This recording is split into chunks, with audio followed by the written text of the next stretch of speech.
제 아내는 딸만 여섯 있는 그런 가정 가운데 막내예요.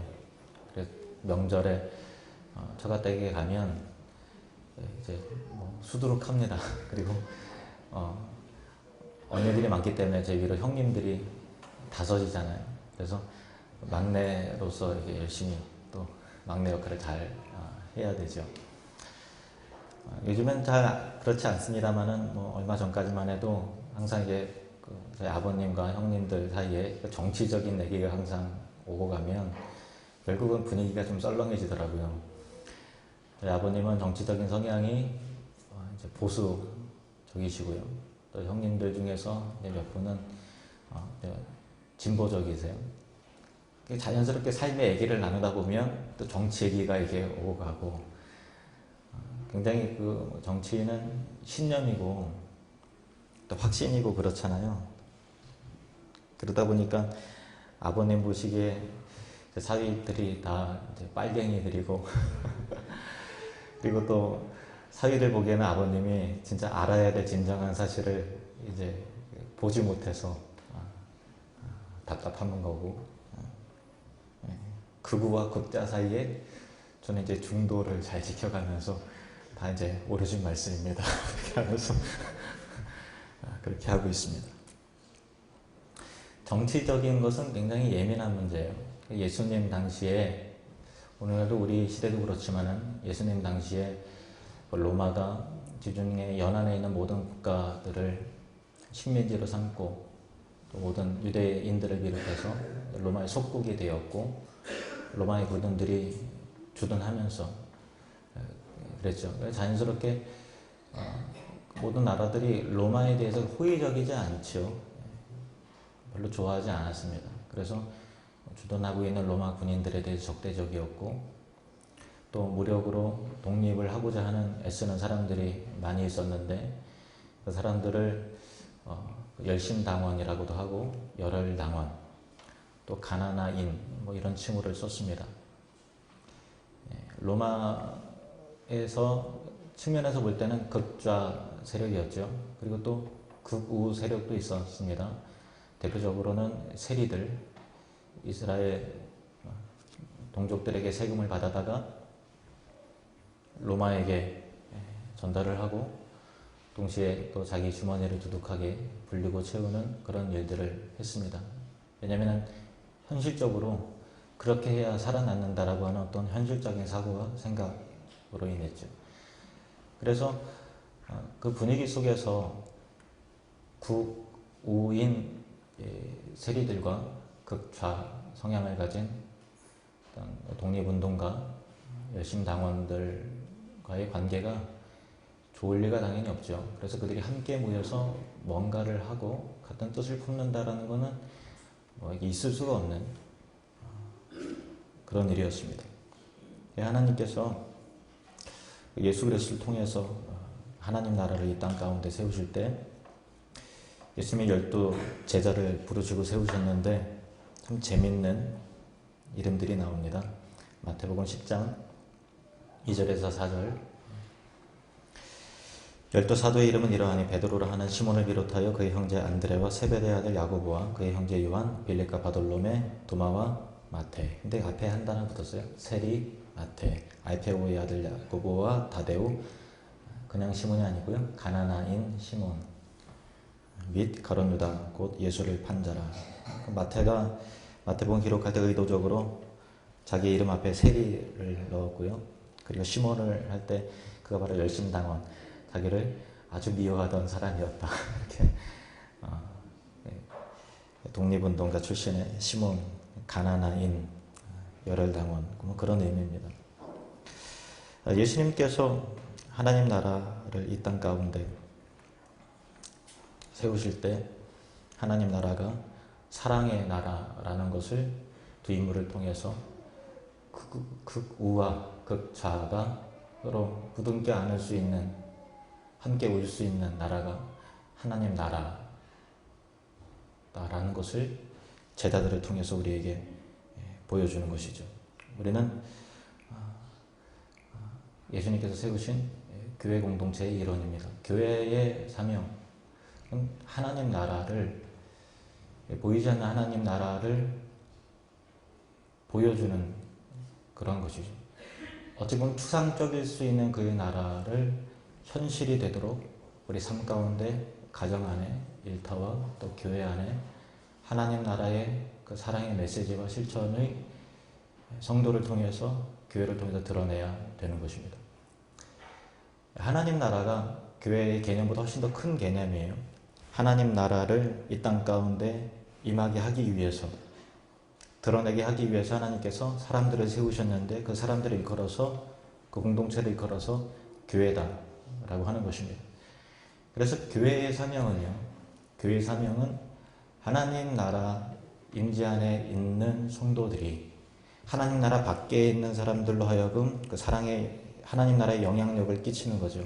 우리는 그것을 표현하면서 천국을 누리며 확장하는 사람들이라는 표현을 씁니다만은, 그것이 우리 하늘드림교회 비전입니다만은 사실은 모든 교회의 사명인 것입니다. 그것을 우리식으로 그렇게 정의하고 표현해낸 것뿐이죠. 모든 교회의 사명은 사실은 하나님 나라를 이 땅 가운데 보여주는 것인데, 하나님 나라는 곧 사랑의 나라인 것이죠.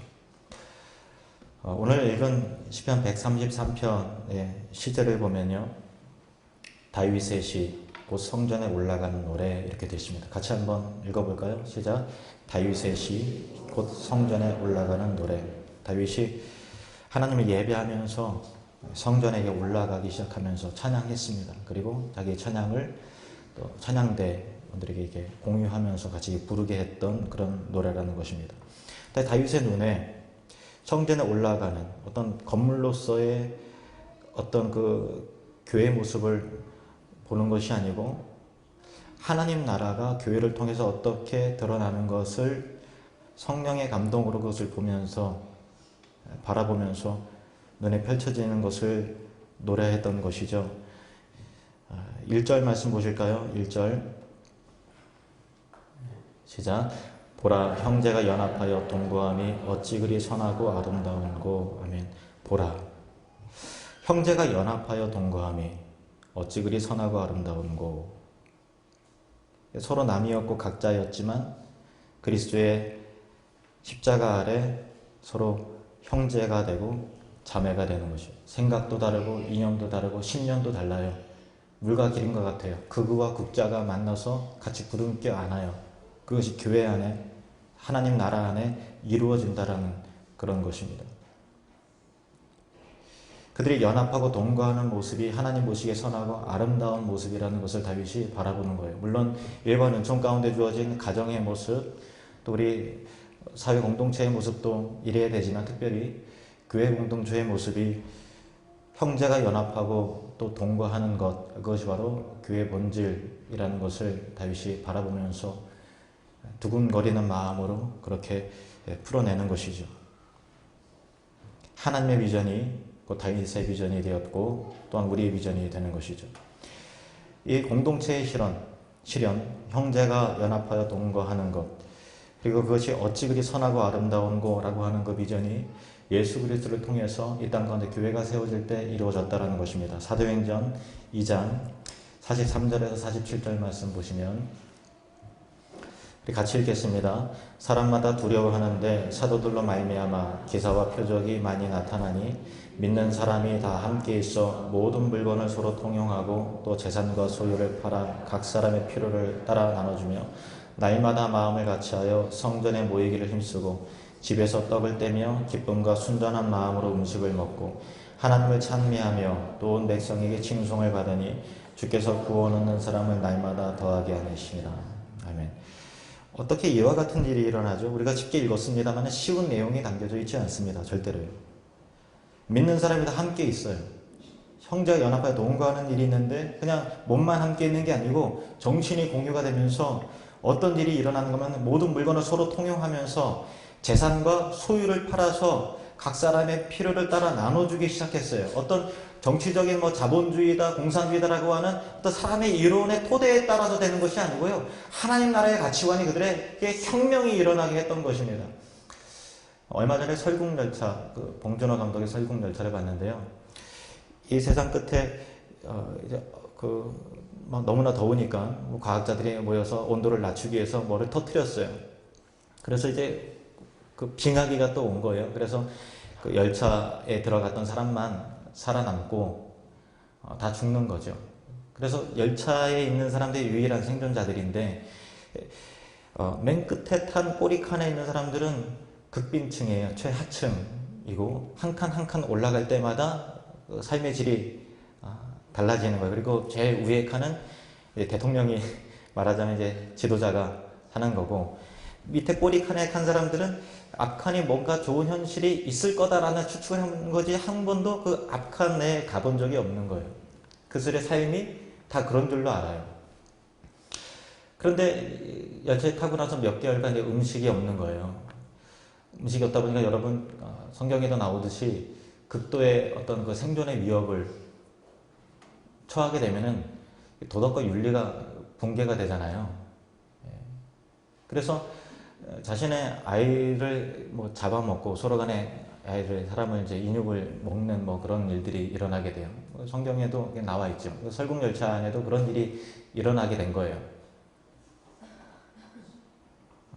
그래서 건장한 산나기로 돌아다니면서 아이들이 있으면은 그 아이를 내놔라. 그래서 이제 그렇게 하는 거죠. 어떤 그 나이 든 지도자가 그것을 보다 못해서 좀 영화 좀 잔인합니다만 메시지가 있어요. 팔을 잘라서 주는 거예요. 그래서 그 아이를 해하지 말으라고. 근데 그 청년들이 갑자기 한 번도 그런 일이 없다가 자기를 희생하는 그 노인의 태도를 보고서 생각이 바뀌어요. 그래서 그 아이를 손대지 않고 눈물을 흘리면서 그것을 먹습니다. 그 영화로 나온 게 아니고요. 스토리의 어떤 이야기로 그냥 그 주인공이 나중에 과거 이랬다라는 것을 이야기로 보여주는 거예요.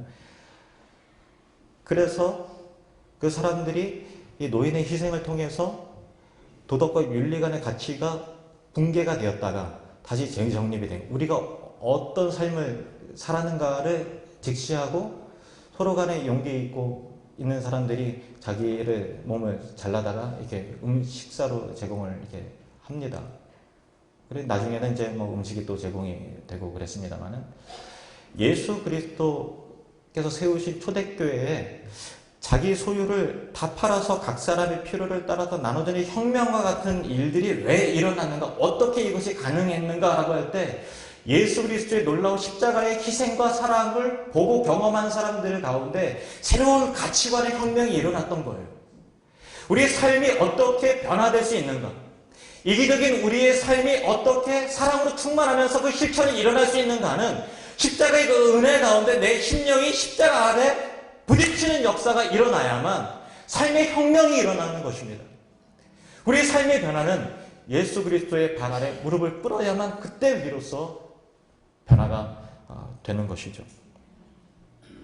그래서 그 십자가의 은혜를 경험했던 사람들이 재산과 소유를 팔아서 각 사람의 필요를 따라 나눠주면서 동시에 모이게 힘쓰게 되었어요. 날마다 마음을 같이하여 성전에 모이기를 힘쓰고 집에서 떡을 떼며 기쁨과 순전한 마음으로 음식을 먹고 하나님을 찬미하며 또 온 백성에게 칭송을 받으니 주께서 구원을 받는 사람을 날마다 더하게 하시니라.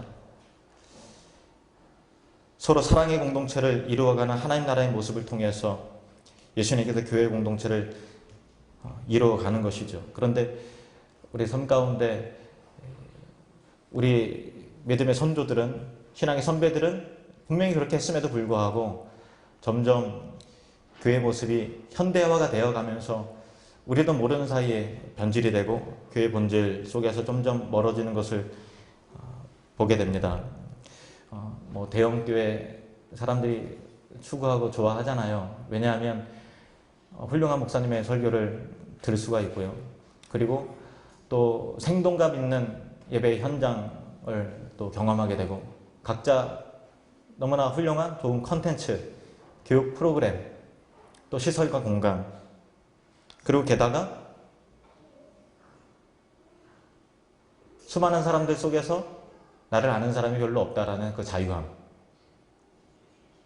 별로 신경 쓸 필요도 없고 신경 써도 안 와도 된다라는 그러한 모습이 현대인의 삶 가운데 굉장히 매력적인 것 같아요. 그래서 더 많은 사람들이 대형 교회로 가고 또 소규모의 교회들이 어려워져 가고 있는 그런 시대 풍조 속에 우리가 있습니다. 그런데 교회 예배가 중요하죠. 그런데 예배만이 교회 본질일까요? 그렇지 않습니다.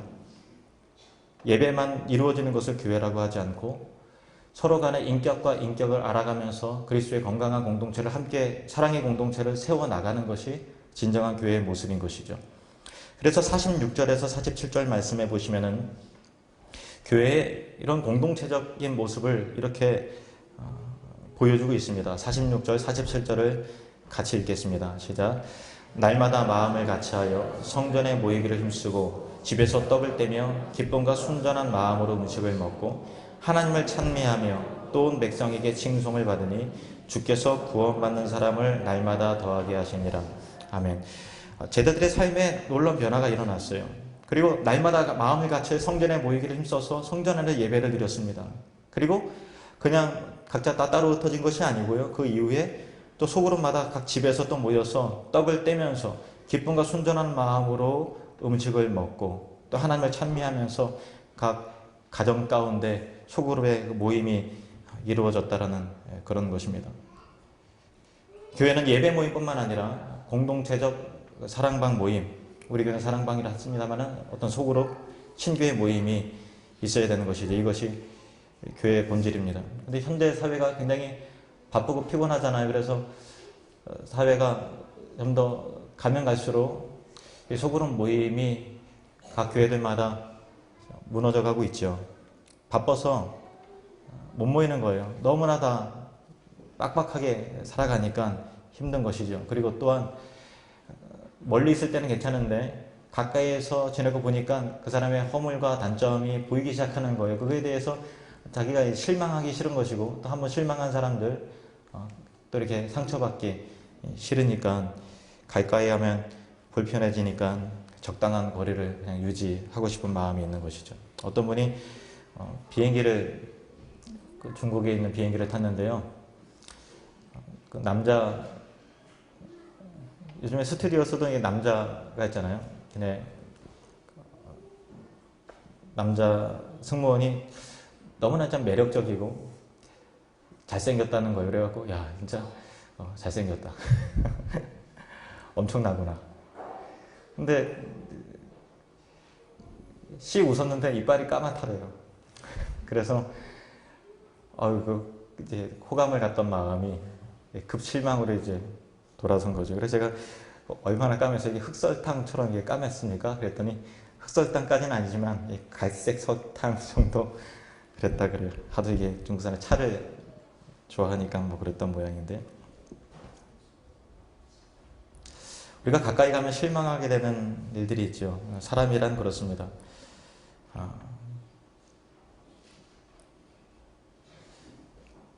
여러분이 저를 가까이 가면 갈수록 실망하게 될 것이고 또 여러분들이 또 교회 지도자들 뭐 장로님이라든가 권사님이라든가 여러 사람들을 가까이서 보면 볼수록 몰랐는데 그런 점이 있었구나 이렇게 생각하게 될 수도 있고 또 서로가 서로에게 몰랐던 점을 통해서 서로 간의 허물들을 볼 수도 있죠. 가까이 가면 실망하게 되는 사람이 것이 바로 사람인 것 같습니다. 그런데 교회는 사랑의 그 나라를 하나님 나라를 지상에서 어떻게든 보여줘야 될 그 사명이 있는 사람들이 바로 교회입니다. 교회 공동체의 사명은 예배지만 단지 예배가 아니라 그 하나님 나라를 이 지상 가운데 어떻게 드러내는가를 분명히 드러내야 될 사명이 있어요. 그래서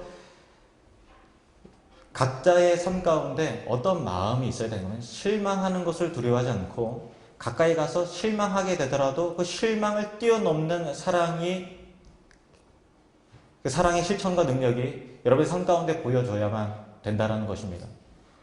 적당한 거리에 있을 때는 실망할 일도 없어요. 그런데 실망하지 않는 그런 것은 어떻게 보면 여러분 마음 가운데 우리 교회 너무 좋은데 온 성도님이 다 너무 사랑스럽고 너무 좋은데 하면 어쩌면 적당한 거리 밖에 있기 때문에 실망하지 않았을 것입니다. 근데 모든 공동체든 교회든 사람이든 간에 한 걸음 더 가고 또 한 걸음 더 가면 틀림없이 여러분 마음 가운데 실망스러운 일들이 눈에 띄고 들리고 보게 될 거예요. 사랑이라는 것은 무엇인가 하면은 적당한 거리 밖에서 좋은 모습 보여주는 것이 사랑이 아니라 내가 가까이 갔을 때 실망스러운 부분들이 눈에 띄고 보인다 하더라도 그것을 뛰어넘는 실력이 키워지는 것이 바로 교회가 보여줘야 될, 저와 여러분이 바로 지켜내야 될 그런 사랑의 모습이라는 그런 것이죠. 그래서 각 사랑방의 리더들은 사랑방 공동체가 초대교회에 바로 그런 모습들이 회복될 수 있도록 지도자들이 독려하고 모이기 힘쓰게 하고 기도하고 성도들을 독려하면서 그렇게 나아가야 되는 것이죠. 집에서 떡을 떼며 기쁨과 순전한 마음으로 음식을 먹고 나누듯이 즐거움의 요소와 순결함의 요소, 거룩함의 요소가 공동체 안에 깃들도록 정말 하나님 앞에 무릎을 꿇고 공동체를 그렇게 세워나가야 될 것입니다. 오늘 본문 말씀을 1절 말씀, 2절 말씀을 보시면요. 우리 1절, 2절 말씀을 같이 읽겠습니다. 시작. 보라, 형제가 연합하여 동거함이 어찌 그리 선하고 아름다운고 머리에 있는 보배로운 기름이 수염 곧 아론의 수염에 흘러서 그의 옷깃까지 내림 같고. 아멘. 보라, 형제가 연합하여 동거함이 어찌 그리 선하고 아름다운고. 그리고 그 아름다운 내용이 2절에 나와 있습니다. 머리에 있는 보배로운 기름이 수염 곧 아론의 수염에 흘러서 제사장을 세울 때 기름 부어서 세우잖아요. 그 기름 부음이 수염 곧 아론의 수염까지 흘러서 그 옷깃까지 다 내린 것 같이 그렇게 기름으로 적셔진 모습과 같다라는 거예요. 교회의 머리는 예수 그리스도이십니다. 머리이신 예수 그리스도에게 부어진 보배로운 기름이 그 몸된 교회 지체 각 구성원들 가운데 그 영적인 기름이, 그 은혜의 기름이 예수 그리스도 통해서 온 성도들에게 적셔지고 그렇게 기름 부음이 임한다라는 거예요. 중요한 것은 무엇인가 하면은 각 지체와 마디가 그 예수 그리스도에게 부어진 그리스도의 충만한 은혜가 전달되기 위해서는 각 마디와 지체가 그 몸 안에 붙어 있어야 된다는 것이죠. 그것이 선하고 아름다운 것입니다. 아무리 신체와 각 기관이 팔다리가 건강하다 할지라도 신체에서 떨어져 나간 순간 그것은 아름다운 손과 발이 아니라 흉물이 되고 마는 것이죠. 우리 장기도 마찬가지입니다. 몸 안에 있을 때 그것이 제 기능을 하지만 몸 밖에 떨어져 나갈 때는 그것이 징그러운 것이 되듯이 각 성도들 삶 가운데 아무리 뛰어나고 훌륭한 성도라 할지라도 몸된 공동체 밖에 거한다면 흉물이 되는 것이죠. 때때로 교회가 실망스러울 때가 있을 수 있습니다. 때때로 사람이 실망스러울 때가 있죠. 지도자가 실망스러울 때가 있습니다. 그래도 붙어야 사는 것입니다. 그것이 교회입니다. 함께 고백해 볼까요? 붙어야 삽니다. 다시 한번 고백합시다. 붙어야 삽니다. 그것이 교회입니다. 저는 우리 사랑방 모임이 이렇게 우리 교회 은혜의 특징이잖아요. 그런데 성도들의 삶을 보면 너무나 바쁜 삶 가운데, 고단 삶 가운데 이제 점점 사랑방 모임, 여느 교회도 마찬가지입니다. 드리기 힘들어지는 것 분위기 속에 있을 때가 많이 있는 것 같아요. 각 사랑방이 발표가 되면은 보통 30명씩 돼요. 이론적으로 말하면은 30명이 한 공간에는 모일 수 없어요. 그런데 왜 30명을 그렇게 짰을까요? 모이는 인원이 그것보다 훨씬 더 적기 때문에 그런 것이죠. 저는 성도들의 삶과 처지를 들어보면 이해가 돼요. 너무나 바쁘고 고단해요. 그리고 이게 들을 수 없는 그런 처지에 있는 성도님들이 공감이 됩니다. 각자 의견들을 들어보면 그 말이 맞습니다. 현실적으로 어려워요. 근데 저는 목회자로서 걱정이 되는 것이요. 각자의 처지와 환경과 그런 일들이 공감이 되지만 그 소수가 다수가 되기 시작할 때, 그 소수가 다수가 되기 시작할 때 우리 하늘드림 교회가 예수님께서 세우신 교회 공동체로서의 본질을 지켜낼 수 있을까? 이런 생각이 듭니다. 여러분 각자의 형편과 삶에 대해서 제가 이해하지 못하는 것은 아닙니다만은 먼 훗날 우리 공동체가 다수가 함께 예수님께서 말씀하신 그 공동체를 세워나가는 이론이 되기를 축원합니다. 각자의 형편이 있지만 본의 아니게 교회의 본질을 무너뜨리는 위치에 서지 마시기 바랍니다. 본의 아니게 각자 삶의 형편과 처지를 존중합니다. 그리고 모든 성도가 다 속으는 공동체에 다 열심히 할 수 없으리라는 것도 압니다. 기대도 하지 않습니다. 그러나 다수가 되지 않도록, 교회 본질이 깨어지지 않도록 여러분이 하나님께서 교회 공동체에게 주신 한 형제로서 서로 동거하고 연합하는 것이 하나님 보시기에 선하고 아름답다라고 하는 그의 교회 본질을 주님 오실 때까지 지켜내시는 저와 여러분이 되시기를 주님의 이름으로 축원합니다. 3절 말씀을 보실까요? 3절 말씀 함께 읽겠습니다. 시작. 홀몬에 이슬이 시온의 산들에 내림 같도다. 거기서 여호와께서 복을 명령하셨나니 곧 영생이로다. 홀몬에 이슬이 시온의 산들에 내림 같도다. 팔레스타인 지역은 아시다시피 비가 잘 오지 않잖아요. 그런데 나무들이 하나도 없고 풀도 없을 것 같지만 그래도 나무들이 있고 풀이 자라는 곳은 또 자라나요. 그 이유가 뭔가 하면은 아침에 내리는 이슬이 그 생명력을 유지하게 되기 때문에 그러는 거예요. 우리가 생각에는 비가 막 풍성히 내려야만 식물이 자라나고 과일이 열매가 맺고 또 결실이 있을 것 같지만 그 지역에는 날마다 내리는 그 이슬로 인해서 곡식들이 자라나고 추수 때가 되면 또 열매가 맺고 주사할 내용들이 생기게 된다는 것이죠. 교회를 통한 그런 복이라는 것이 여러분이 기도할 때는 폭포수와 같은 은혜의 단비가 막 내려야만 내가 쑥쑥 자라날 것 같지만 그러나 실상은 그렇지 않아요. 이슬비와 같은 은혜들이 날마다 각 공동체를 통해서 그리고 이 예배를 통해서 부어지는 그 은혜들이 별것 아닌 것 같은 그 은혜들이 여러분들을 결국 자라나게 한다는 것입니다. 여러분 한번 생각해 보세요.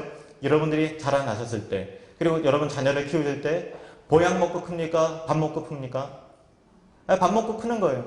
그냥 콩나물국에다가 김치찌개에다가 또 된장찌개에다가 또 된장에다가 또 이렇게 멸치볶음에다가 그 나물에 그 밥 먹고 그냥 평범한 날마다 먹는 그 밥 먹고서 자라나듯이 성도가 자라나는 것도 뭔가 보약과 같은 것이 주어졌을 때 쑥 자라나는 것이 아니라 여러분이 그렇게 일상 가운데서 성도들의 공동체 안에서 사랑방 공동체 안에서 이 예배 안에서 듣고 나면 잊어버릴 것 같은 그 날마다 별것 아닌 그 은혜가 매 주일마다 일상의 삶 가운데 주어지게 될 때 그 은혜로 말미암아 자라나게 된다는 거예요. 홀몬의 이슬이 시온의 산들에 내린가 같도다. 거기서 여호와께서 복을 명령하셨나니 곧 영생이로다. 결국은 교회에 날마다 주어지는 예배의 은혜와 공동체적 그 은혜를 통해서 복을 받고 영생의 복을 누리게 된다는 것이죠. 그것이 별것 아닌 것 같지만 생명이에요. 콩나물 자라날 때 물을 쑥 부으면 물이 다 빠져나가는 것 같잖아요. 오늘 예배 드릴 때 나가면서 무슨 설교 들었는지 아마 대부분 잊어버릴 수도 있어요. 지난주 설교 기억나십니까? 얼른 기억 안 나실 거예요. 그럼에도 불구하고 잊어버리는 그런 말씀을 통해서 그리고 사랑방 모임을 가졌을 때 성도들의 그 짧은 그 간증을 통해서 듣고 잊어버릴 수 있는 그런 내용을 통해서 성도는 자라나게 된다는 것입니다. 영생의 복을 그때 누리게 된다는 것입니다. 별것 아닌 것 같지만 그것이 곧 생명이죠. 오늘 말씀을 다시 한번 1절에서 3절 말씀 다시 한번 읽겠습니다. 시작. 보라, 형제가 연합하여 동거함이 어찌 그리 선하고 아름다운고 머리에 있는 보배로운 기름이 수염 곧 아론의 수염에 흘러서 그의 옷깃까지 내림 같고 헐몬의 이슬이 시온의 산들에 내림 같도다. 거기서 여호와께서 복을 명령하셨나니 곧 영생이로다. 아멘. 저와 여러분이 우리 하늘누림교회가 예배만 은혜로울 뿐만 아니라 각 공동체별로 은혜로운 공동체를 함께 이루기를 원합니다. 이제 사랑방이 새롭게 편성이 되었고 개강이 되었는데요. 어떤 분이 그러시더라고요. 사랑방 어떻게 편성됐느냐에 따라서 한 해가 즐겁기도 하고 슬프기도 하고 그렇다 그러더라고요. 그만큼 여러분의 마음이 이제 그게 비중이 있으신 것 같아요. 그런데 여러분 그 모든 불편함과 또 현실과 갈등과 그걸 뛰어넘는 그 화목한 은혜가 있길 바라요. 그것이 바로 교회의 모습이에요. 멀리 떨어져 있을 땐 왜 좋은 모습 누가 유지 못합니다. 못하니까. 근데 가까이 갈 때 내 허물이 보일 수 있고 그 사람의 허물이 또 보인다 하더라도 품어안고 하나님께서 원하시는 그 사랑의 공동체를 함께 좀 세워나가시고 이루어가시는 그런 은혜가 있으시기를 주님의 이름으로 축원합니다. 우리가 함께 통성으로 기도하길 원합니다. 초대교회 본질을 회복하는 교회가 되게 하시고 각 사랑방에 부흥될 수 있도록 은혜를 베풀어 주시고, 그리고 추석 명절인데 여러분의 가족과 형제들과 또 일가 친치들이 영혼 구원을 얻게 해달라고 다 같이 우리 통성으로 기도하시겠습니다. 하나님 아버지, 은혜와 사랑에 감사합니다. 아버지 하나님께서 은혜와 역사 속에서 이루시는 일들을 우리가 기대하면서 바라봅니다. 사랑의 공동체를 함께 이루어갈 수 있도록 도와주시옵소서.